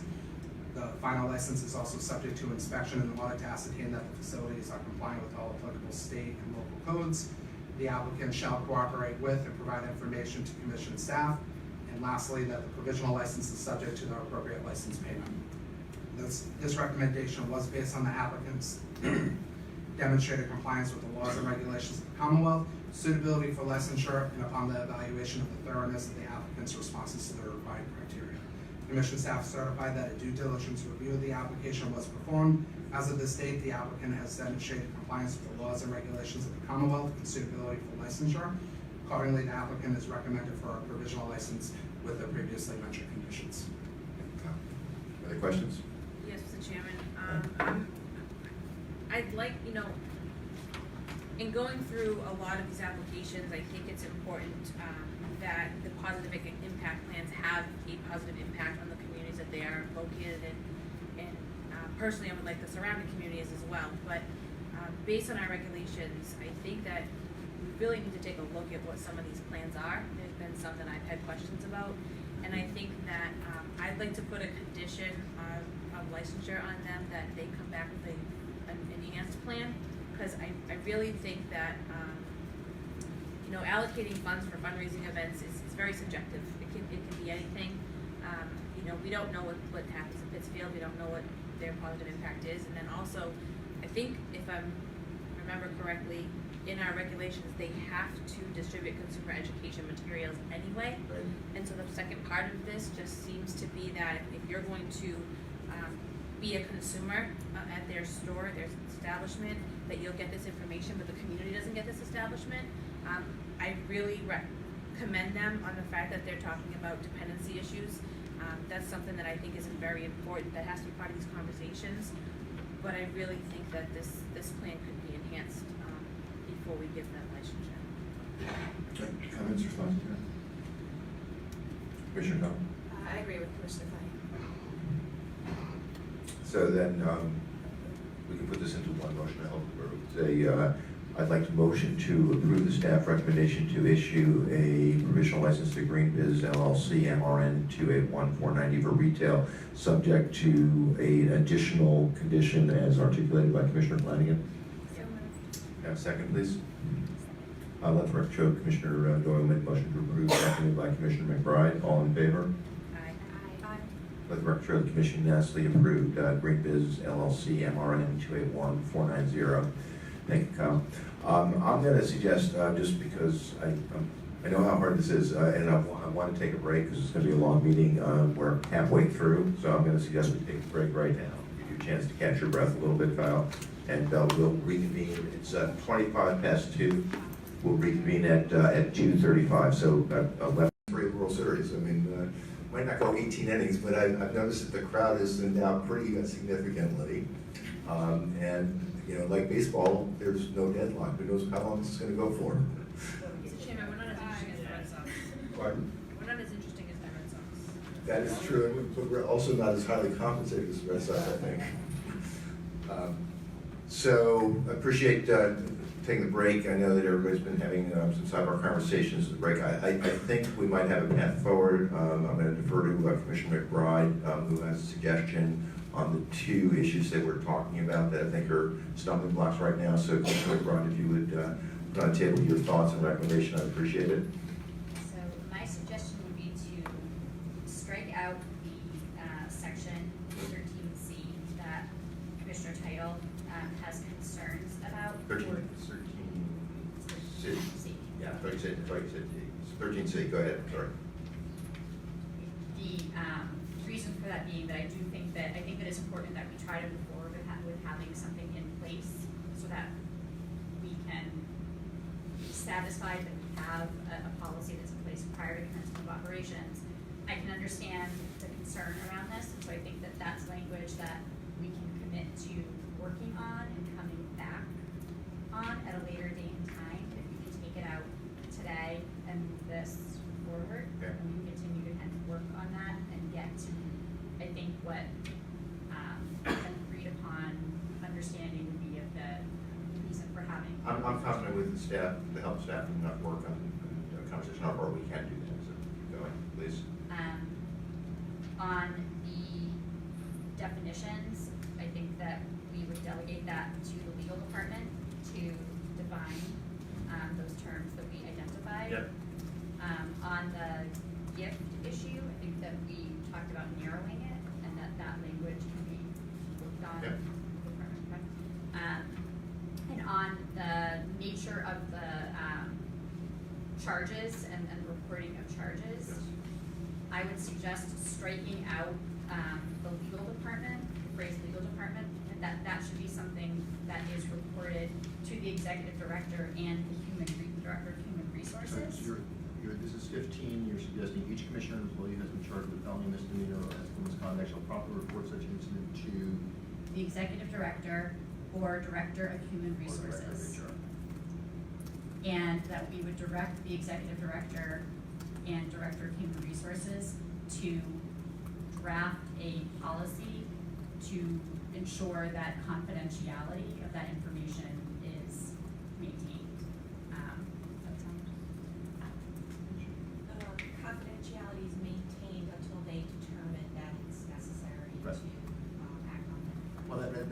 policy of confidentiality. Yes. Not just Yeah. what you retain, but how long do you have to retain, and under what circumstances can you violate the confidentiality. I think that's important. First of all, as always, thank you, Commissioner McBride, for your thoughtfulness and creativity, problem solving. Can I have some comments on the suggestion that Commissioner McBride just made? I'm fine. Commissioner Doyle? Yes, I'm fine. I just want clarification on if we're gonna take a vote today. Yeah. What document we're like, I'd like to just have some clarity on this Sure. particular document. So we'll work on that logistically in a second. I just want to see if people are basically comfortable with the concept of the proposal that Commissioner McBride has made. Commissioner Flanagan? I'm good. Okay. I'm good as well. Once again, deep gratitude to Commissioner McBride and Commissioner and Councilor Bailey. Appreciate the problem solving. Do you have thoughts on which document we should use, whether it should be Commissioner Title's document, or I think it's really both. I think that we have to kind of say that, we can be very explicit saying on the issue of social media, we'll follow your suggestion about taking out 13C. On the issue of unlawful conduct, section 15, we'll change the language the way you suggested, and then the additional requests for clarification or definition.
Ask the staff to come back with language on that to vote on at a subsequent point in time.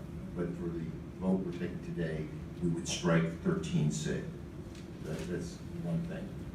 Second thing I'm suggesting is that in section 15A, we change the language, again, consistent with Commissioner McBride's suggestion, and just to be explicit, it will read in the motion that I would like to ask for: each commissioner and employee who has been charged with a felony, misdemeanor, or ethical misconduct should promptly report such incident to the executive director or the director of human resources.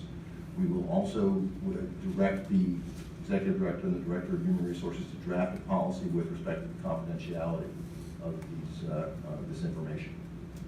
So that would be the two explicit changes that I would propose to the document that was circulated by the general counsel that was reviewed. Then I would like to, in the motion, say that the additional requests for clarification or for change, including the change to the reporting requirements for gifts, that were made in combination between Commissioner Title's document that was just distributed today, Commissioner McBride's comments during the session. We asked the general counsel to incorporate in the motion the request of the general counsel and her staff to embed those definitional changes. So I think we work off to your point, Commissioner Flanagan, let's work off this document. Yeah. But does that work for everybody, what I just articulated? So can I just clarify then? Sure. So that mean all of my changes would be incorporated except for the one about disclosing unlawful conduct? Yes, and we're going to replace your suggestion with the proposed language change of Commissioner McBride's. For the unlawful conduct. For the unlawful Yes. conduct, okay. So I think I have a workable motion, is that correct? A little too fast. I apologize for that. Yeah, so, for example, one change that we didn't make that's on Commissioner Title's list, Yes. if I understood what happened, was the issue about gifts. So we're not going to delete that, let me do this. I'm gonna go through this in its entirety, and I'll go slowly and make sure it's complete, but the motion I'm gonna ask for is a motion to approve the draft, get it circulated by the general counsel, or, through the office of the general counsel through the executive director, and make the following changes, or request the following changes. One is to delete 13C, which is the personal social media, to rewrite 15A, which is about unlawful conduct. Again, saying, replacing legal department director of HR and asking for a policy to be drafted with respect to confidentiality of the information. I'm then gonna go through Commissioner Title's document and one by one, make sure we're all in agreement about what is going to be requested of the general counsel. So, Commissioner Title, if I miss anything, please let me know. But starting on, this is Commissioner Title's document I'm referring to right now, page 4B at the very top. We want to be clear on the definition of registrant, correct? What? Are we gonna put the clarifications that Commissioner McBride wanted in the document as well? Yeah. Okay. Yeah, we're gonna start with saying, this is the starting document, and here are the changes we're gonna make to the starting document. Okay. Okay, so that's, one is clarification in section B on page 4 of Commissioner Title's document. Again, Commissioner Title, if I'm missing something, please. We need, on page 7, very top of the page, definition with respect to close associate, definition with respect to affiliate. And so just clarifying, is everybody okay with defining close associate as those that were disclosed as such in applications? I think that's the general counsel. Is that okay? So are you delegating that to us to make the decision, or are you asking the other commissioners if they're comfortable with what you're doing? I can ask you, are you comfortable with that, with defining close associate that way? Okay, same page, page 7, there we've asked for clarification and change about, Gifts that do not need to be reported, or requests for gifts that do not be reported at some trivial level, like buying a cup of coffee for an exchange of ideas or whatever. But I think it's clear what we've asked for, right? Can you articulate it better than I just did? 'Cause you probably shouldn't be, it shouldn't be hard to clarify it better than I just did. Yeah, clarification on the scope of a gift that would require disclosure. My understanding is that you're charged, that the commission would be asking the legal department to find a way of limiting theft and giving us some discretion as to how that works. Did you already say, Mr. Chairman, defining affiliate? Yes, I said define close associate and define affiliate. And I also think we have a suggestion that on page 7, again, Commissioner Title's document, section 10B, taking out private dealings. Is that your proposal? I don't think I've heard any arguments against that. Stop me again, I'm gonna keep going until somebody tells me I'm going too fast or I missed something. On page 8, in item D, we want a definition of constituents so that it does not apply to all citizens. I think that we agreed that we were going to, instead of looking for a definition of constituents, I think that the idea Oh, would be it's to strike, changed to define official dealings? it would be to define official authority in C above it, and define official dealings in Okay. D, and then strike out. Constituent. Okay, thank you. Okay, F on page 8 is not rewording anything, it's just moving a point into that section that commissioners and employees can use official social media for only in their official capacity. That's not changed, just moved.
it is, but moved to different parts of the document.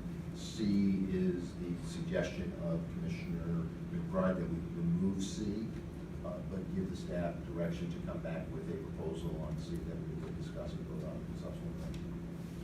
Correct? Commissioner Turner? I think that if there's a code of conduct for the staff, that wouldn't need a commission policy.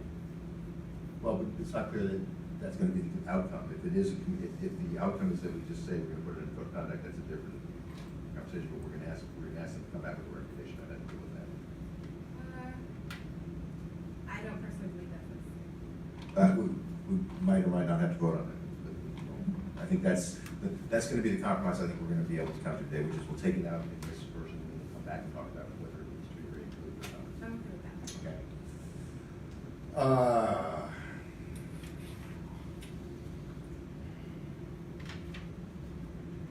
Pardon? Yeah, I'm getting there. See, you're going too fast for me now. I think, yeah, page 11, confidential, information.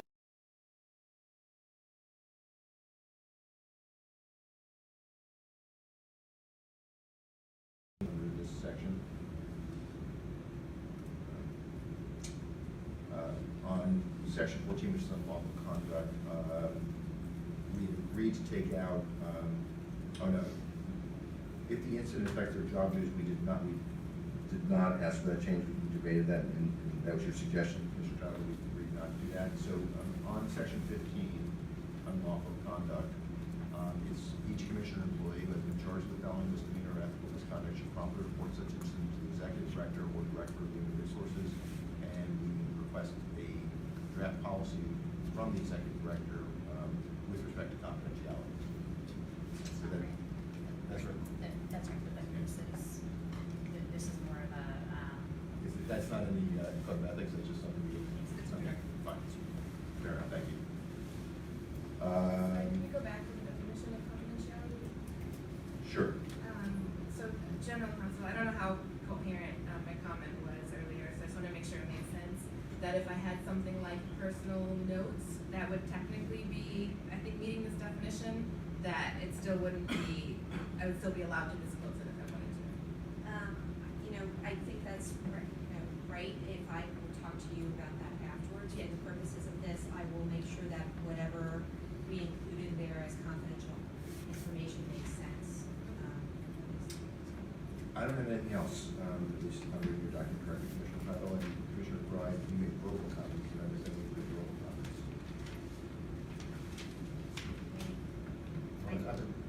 Commissioner Bride. I mean, it's not to, on the social media piece, I don't think it's so much a question of whether, I think it's a question of what the verbiage says. Anything else that I missed? There were two more in the document. What pages, please? On page 11, under limitations on comments on pending matters, I had added summarizing a Public comment made in the duly posted open meeting. An issue with that from the commission? Adding that language to section, this is, section 16 of the original document, adding the language, that says, or summarizing public comment made in a duly posted open meeting. Any objections to that? Okay, what's the other one, Commissioner Todd? Just on page 12, just for clarity, added confidential a second time in post-employment undersea. Okay. Okay, have I missed anything else? Council, you were going to say something?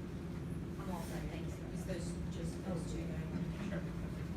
Okay, I am gonna try to make a motion that works. I'm not sure I can do this, but I'm gonna try. I would like the motion to approve the draft code of ethics that was circulated by the executive director earlier this week, Cannabis Control Commission Code of Ethics.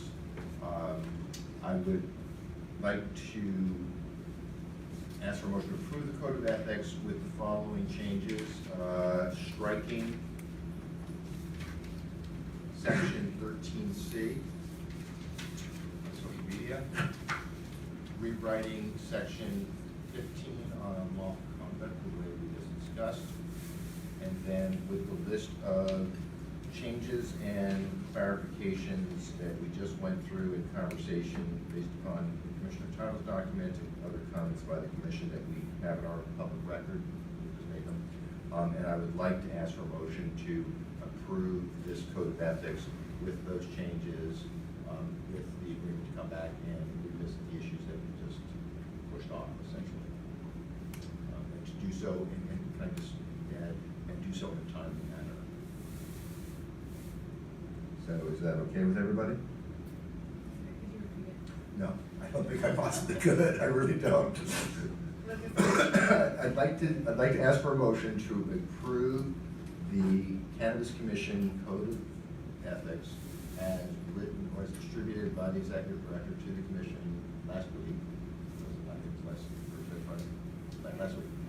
last week, to approve that with the following changes. Mr. Chairman, it was distributed by the Chief of Staff. Was it distributed by the Chief of Staff? So, as distributed by the Chief of Staff last week, with the following changes in section 13C, eliminating section 13C, rewriting section 15 on lawful conduct the way we discussed and agreed in our notes, and to add the clarification and definition and changes contained in Commissioner Title's document as discussed and directed in this conversation. I'm sorry. And further to direct the legal department to draft, or to I guess, create language for consideration by the commission relative to social media, and to direct the executive director and the director of human resources to draft a policy on confidentiality.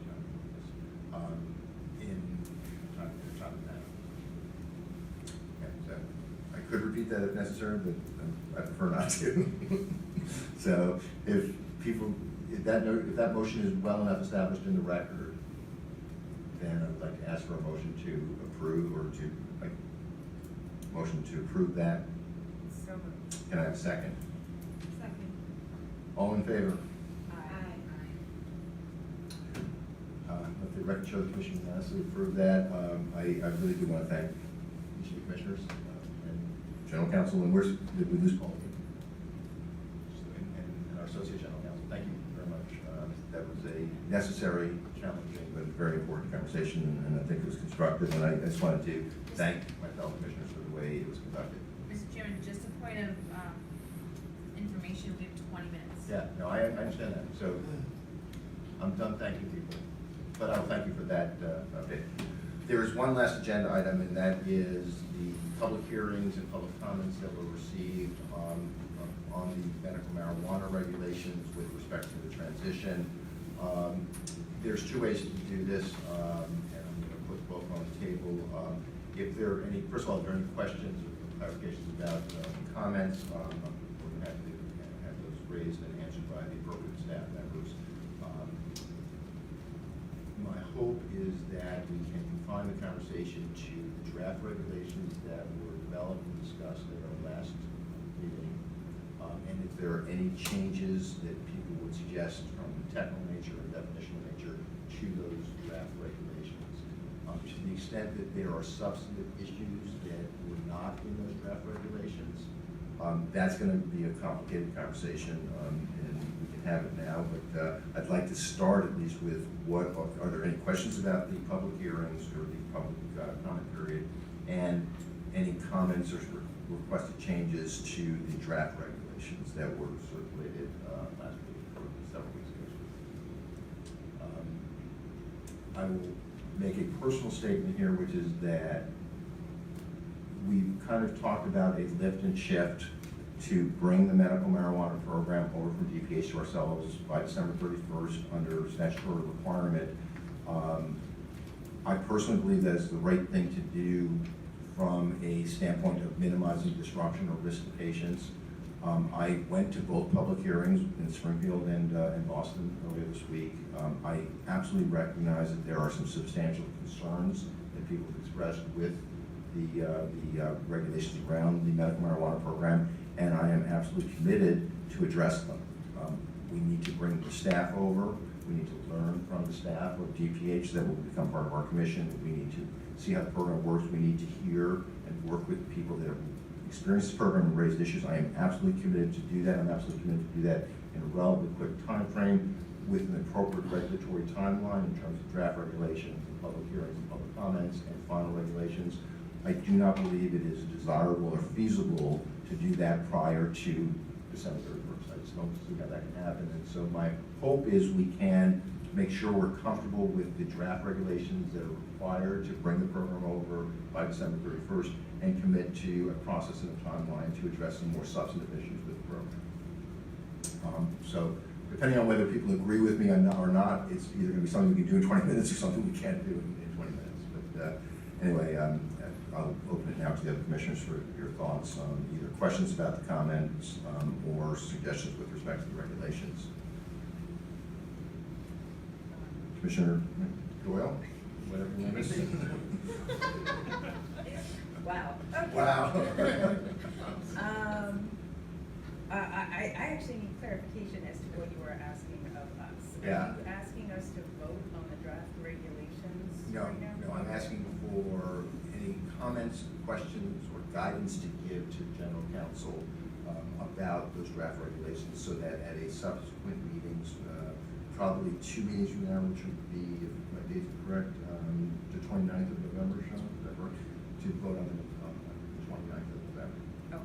So that's what I'm asking for, not to vote today. Okay, okay. Yeah, I'm sorry, I apologize for my lack of eloquence at this stage in proceedings. Maybe all the time, but certainly now.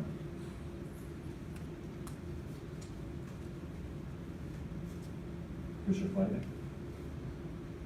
Commissioner Bryan?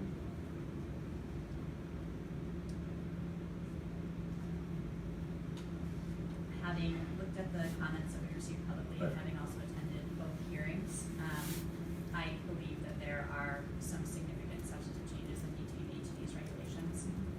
I believe that we also need to have regulations in place in order to assume the program from DPH, and that the time just does not work to do both of those things by the time we assume the program from DPH.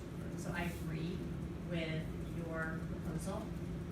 I do think that we need to put in place, I'm usually not, I think we need to put in place a timeline. Right. That is, No, that's fairly explicit, and I don't usually, like, I like to kind of give us the ability to adapt and to do things at a pace that is the right pace for the commission, but I think that in this instance, it is very important that we provide both patients and RMDs with that information and with that timeline. So I don't know what that timeline is necessarily. I think it needs to be reasonably short, but I think that it's probably something that we can work out exactly what the dates are as we work backwards from date of promulgation, moving backwards, but that for purposes of getting the DPH program under our umbrella, that we do this in sort of two parts, and also so we can give the respect I think that is due to the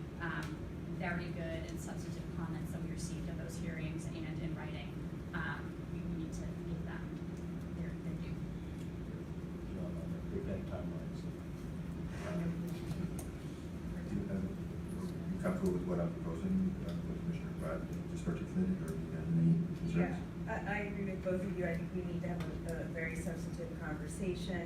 We all know what it's like to have to draft regulations quickly. And I would say that this is, an opportunity to really look at this. We've got some serious issues that we brought up in public comments. I agree with you, we need the input of the medical use of marijuana staff. And I agree with everything you said. I'm not any more articulate than that. We're all doing the best we can. Commissioner Tyler?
impose a timeline on staff, but I'd like them to come back to us with a recommended timeline, working backwards from the promulgation date, but I also agree that it should be a relatively quick timeline and one that the staff is committed to, but that, I'm totally in the timeline. And then one other issue that I would like your advice on is, the caregiver limit of one, I think needs to be revisited, but, it's not clear to me whether we can do that in this round or.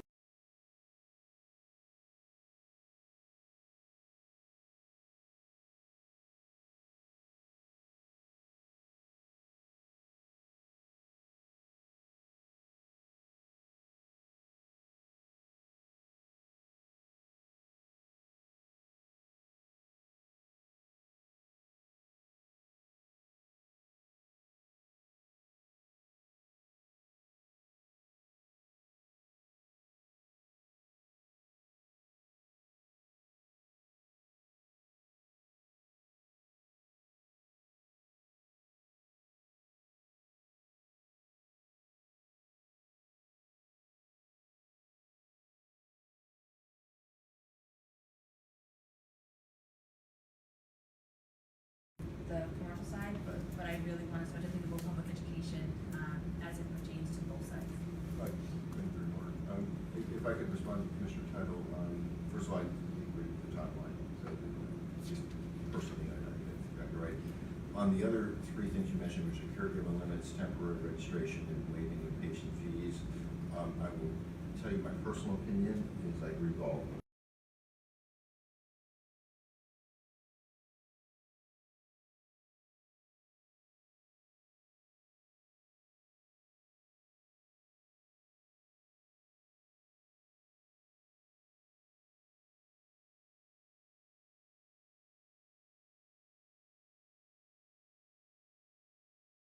What I was suggesting that we keep, the only regulations that we should approve right now are the ones that are required to move the program over with subject changes to the program.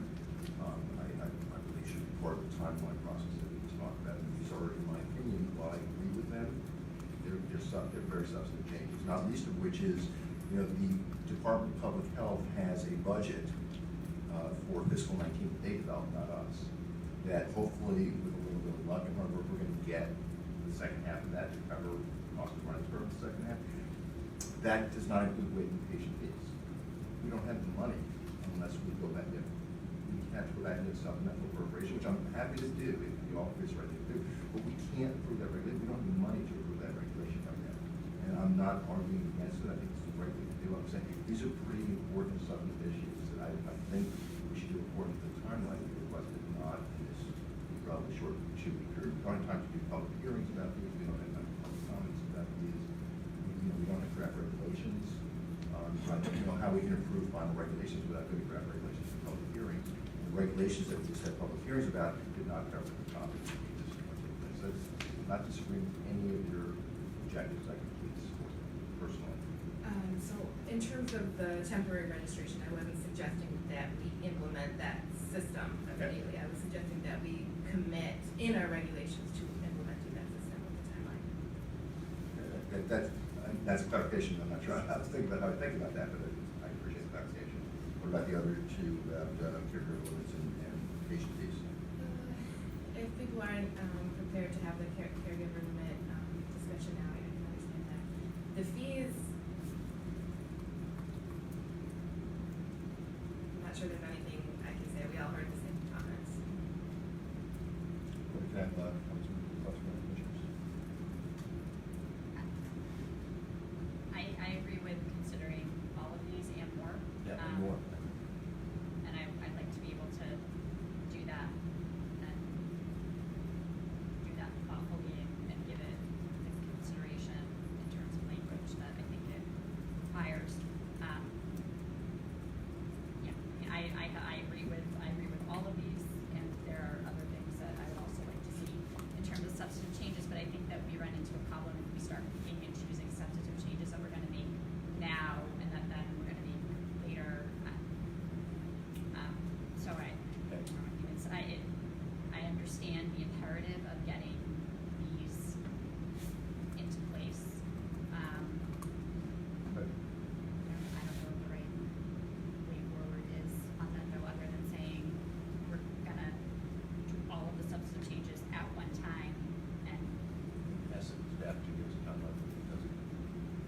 hopefully with quickly.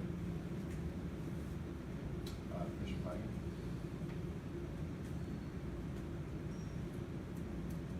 I would like to have the expertise of the medicinal staff, and I think that that's gonna happen when the program moves over to the umbrella that we have.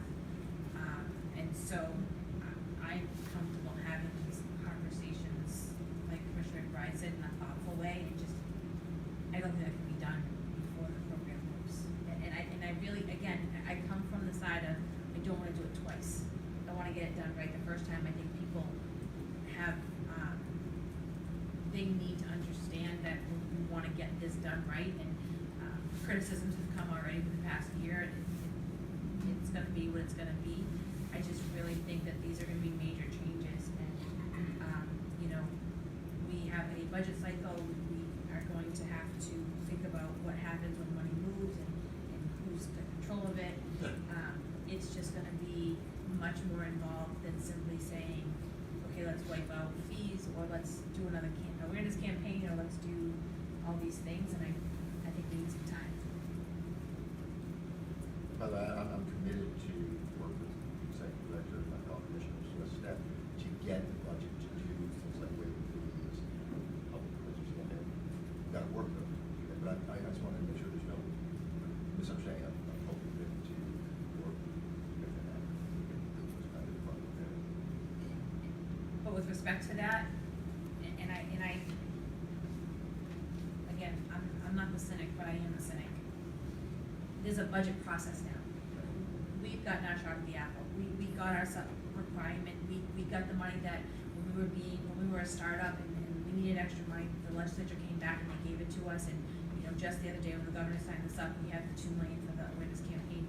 We are now going to have to go through the actual budget cycle, and so I don't think there were other chances for us to go back and say, suck up some more money. I think we're gonna have to, we need some for the second half of the fiscal year for the medical program, which is not But in it's the gonna- budget right now, so it's gonna have to come this up. My suggestion is, well, if the sub comes.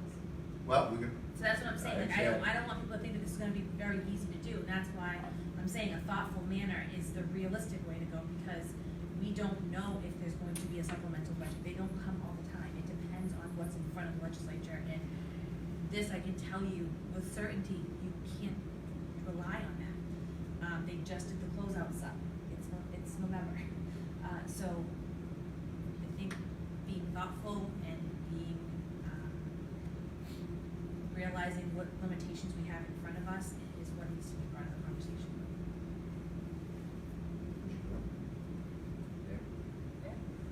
Okay, so I don't, sorry. yeah, go ahead, Commissioner. So where are we? I'll just What? narrow it down to the temporary certification. My suggestion. Okay. So, okay, I understand the caregiver limits. Next time. Fee, next time. In terms of implementing temporary certification, so that's already in the law, so that's not a decision that we have to make. So can we put in our current regulations a timeline? Is everybody on board with that? I agree, you should. I think we need to find an appropriate way to put it in regulation, as well as regulation being kind of an administrative approach or kind of directive to both licensees, patients, you name it, but also putting that burden back on ourselves as well to do it. So it's either a statement we make in kind of a codified way, or embedded somewhere in regulations in I guess a careful, articulate way, kind of putting that stake in the ground. But I think it's something we could try to finesse and bring back to the commission for consideration about how to. In this time, we're talking about November 29th? Yes. Okay. Yep. The reason it's possible, I guess, is that it's a task for ourselves to do. So I want to make sure we're articulate in a way that we put it in Okay. regulation appropriately, but it's something we will absolutely work towards as staff, because the commissioner tells us what it is in the statute as well. Okay, I'm okay with that. Are there other instructions we wish to give to the staff with respect to changes in the regulations that were promulgated in their draft form? Mr. Chair. Other than the suggestion you covered it. It's just for the commission's information and consideration, as well as that the advisory board was also tasked with the various subcommittees of the advisory board with discussing the medical use of marijuana regulation as well as co-location. Their next meeting on the 8th of November, so next week. So- Which my intent, as chair of that group, is to try to consolidate those recommendations and bring back Then we can recommendations. come back at our next meeting on the 20th, discuss that, and then we'll have the following, I guess it's a week and a half, plus or minus two, come back and vote on that regulation. That was again, direction to the staff to work on regulation with respect to temporary registration. I have one other one, under the fees. Yes. Architectural review is listed as $8.25 per $100 cost of construction costs with a minimum of $1,500. And my understanding from applicants, only applicants, so that caveat, is that, this is currently just charged as $1,500 and not that percentage of construction costs. So I think that should be changed. Okay, so I don't think we have a need for a vote on this. On the agenda for the 20th, come back and look at the draft regulations with the changes we just talked about, Commissioner Child's suggestion, anything else that we need needs to be included based upon the feedback from the advisory board. And we'll, at that point, give final instructions to the staff for the final regulations that we'll vote on November 29th. Is that, everybody okay with that? I'll have a time for that. And also, we're gonna ask the executive director to come back on the 29th, I think the 20th might be, but certainly by the 29th, we can come back with a proposed regulatory timeline for the broader changes that we wanna discuss for the program. Is that something you can, Tuesday, correct? I'll do my best, yes. Your best is always good enough, I think. I don't think there are any further issues that I'm aware of. I have one under new business, Mr. Chairman. Okay, go ahead. So I know there's been a lot of question about tinctures, and I just wanted you to know that, Okay, great, thank you. I'm working on a tincture guidance, and I'm hoping we'll be ready for the meeting on the 20th, but that, people should know that it is being addressed, Thank you as very much. much as we can. Appreciate your work on it, Commissioner Blanchard. Anything else?